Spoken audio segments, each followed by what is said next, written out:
Karena ada beberapa hal yang jadi nggak bisa kita lakukan lagi kalau kita sakit ginjal, dan itu beneran tersiksa banget. Ya karena sebenarnya masih pengen kita lakuin. Apa aja coba? Hey guys, welcome to my channel Claire Hayes. So, menjaga kesehatan itu penting banget ya guys, termasuk organ-organ di tubuh kita, terutama ginjal. Banyak orang yang kayak nggak aware gitu bahwa ketika ginjal kamu tuh rusak, kamu jadi nggak bisa melakukan hal-hal yang tadi bisa kamu lakukan. Dan kebalikannya, kamu jadi terpaksa ngelakuin hal yang tadinya nggak pernah kamu lakukan sebelumnya gitu. Dramatis banget? Iya memang. Kok bisa? Apa aja tuh? That's why tonton video ini sampai habis supaya infonya nggak kelewatan. Just subscribe dulu ke channel Claire Hayes, klik. Thank you. Dan ke sosmed aku juga, be my friends here. Pertama, nggak boleh banyak minum. Beberapa orang dengan sakit ginjal harus mengontrol asupan cairan yang masuk ke tubuhnya. Kenapa?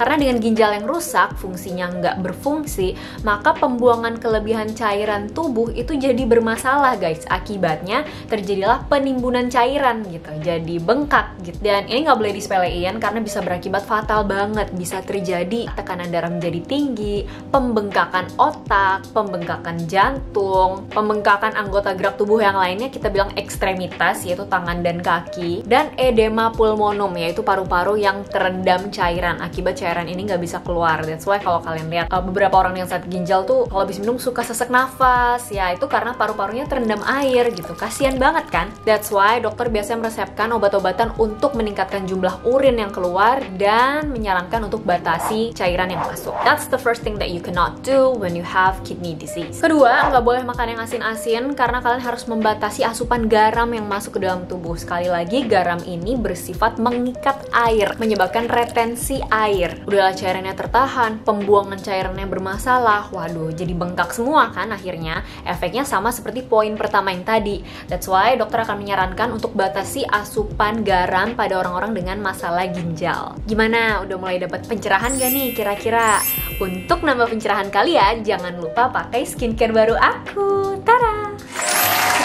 Ini skincare aku sendiri ya guys, by the way, sudah berbepom, halal formulation dan aman untuk bumil busui. Namanya Navana Brightening Series. Jadi aku bikin skincare ini buat bantuin kalian bisa dapat kulit cerah tanpa pakai skincare berlayer-layer. Udah nggak zaman bun. Ini cuma 4 step doang. Nih yang pertama, brightening facial foam, bikin kulit muka kalian nggak ketarik kalau habis cuci muka. Terus ada brightening super toner, ini super banget karena dia exfoliating dan hydrating sekaligus by the way. Udah mau habis tuh, lihat nih, aku pakai sendiri. Kemudian Navana Smoother Serum, ini satu botol banyak manfaat, nggak perlu berlayer-layer. Udah ada niacinamide, fruit extra complex, chamomile floral extract, tranexamic acid. Aduh lengkap banget bun. Cocok, nggak usah ribet-ribet. Dan ini si kecil kesayangan kita, Navana Pudding Cream. Teksturnya unik banget kayak puding, sesuai dengan namanya tuh. Dia mengandung baku ciol, chamomile flower extract, niacinamide, dan brown seaweed extract. Jangan salah loh, usia 20 tahunan ke atas tuh sekarang udah harus pakai early anti-aging skincare karena sekarang udah ada polusi, paparan asap rokok, global warming, radiasi matahari ya kan. Dan aku seneng banget karena baby aku ini udah bantuin banyak Navanias. Tuh lihat reviewnya udah baik banget, and it's all honest review.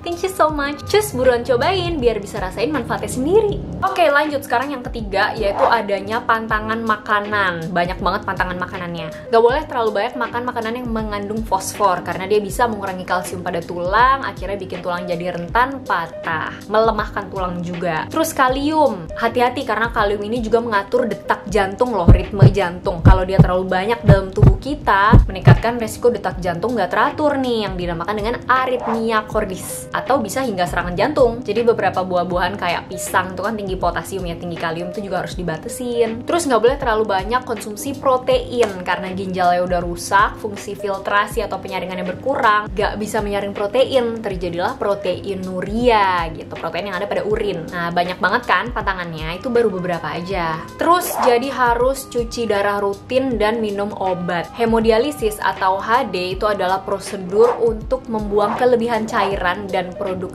limbah yang nggak seharusnya ada di dalam tubuh ya, ketika ginjal berhenti bekerja dengan menggunakan alat hemodialisis. Jadi bisa dibilang HD itu seperti alat yang menggantikan fungsi kerja ginjal, karena ginjalnya udah nggak bisa bekerja dengan baik. Nah sayangnya banyak orang-orang yang salah konsep nih, mungkin kurang paham, mikirnya aduh takut HD nanti jadi ketergantungan dengan HD. Loh ya memang harus, karena ginjal Anda ini rusak. Kalau kalian nggak HD, maka zat-zat toksik yang ada dalam tubuh yang harusnya dibuang kalau ginjal kamu tuh sehat, itu tertimbun dalam tubuh, dan ini bisa fatal loh guys, bisa hingga menyebabkan kematian. Uremia, kreatinin yang tinggi dalam darah itu tidak boleh disepelekan. Jadi HD ini justru mempertahankan kualitas hidup kalian. Lalu jadi gampang banget lelah. Penyebab kelelahan pada orang dengan dialisis itu adalah karena inflamasi kronik atau peradangannya. Kemudian adanya anemia karena kurangnya produksi sel darah merah ya. Hormon eritropoietin tuh kan ada di ginjal. Nah kalau ginjalnya rusak, hormon ini berkurang, akhirnya sel darah merahnya berkurang, jadilah anemia. Bahkan meningkatnya banyak substansi toksik dalam tubuh yang harusnya dibuang seperti ureum, kreatinin dan lain sebagainya.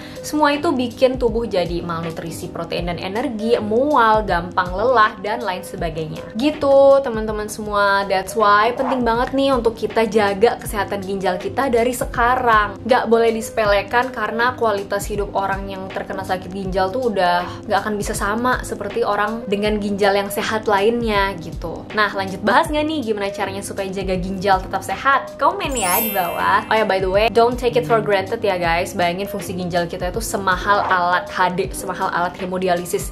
Kayak Tuhan udah ngasih itu secara gratis di dalam tubuh kita, jadi please lah kita rawat dengan baik. Semahal itu gitu alat HD itu, dan itu tuh ada di badan kita sebenarnya. Dan ini bukan hanya untuk orang-orang usia parubaya ke atas, tapi usia muda pun juga bisa terkena sakit ginjal. Ada pasien umur 17 tahun tuh ada. Jadi ini penting sih untuk di segala usia gitu. Itu guys, jadi sekian dulu yang bisa aku sampaikan di video kali ini. Aku harap video ini bermanfaat dan membantu buat kalian semua. Buat yang ada komen, pertanyaan, kritik, saran, pendapat, atau mau sharing, mungkin ada keluarganya lagi di HD juga, udah tahu sakit ginjal itu seperti apa, boleh banget di sharing di kolom komen di bawah dengan bahasa yang sopan. I guess that's all for today. Thank you so much for subscribing to my channel and following me on TikTok here and my Instagram here.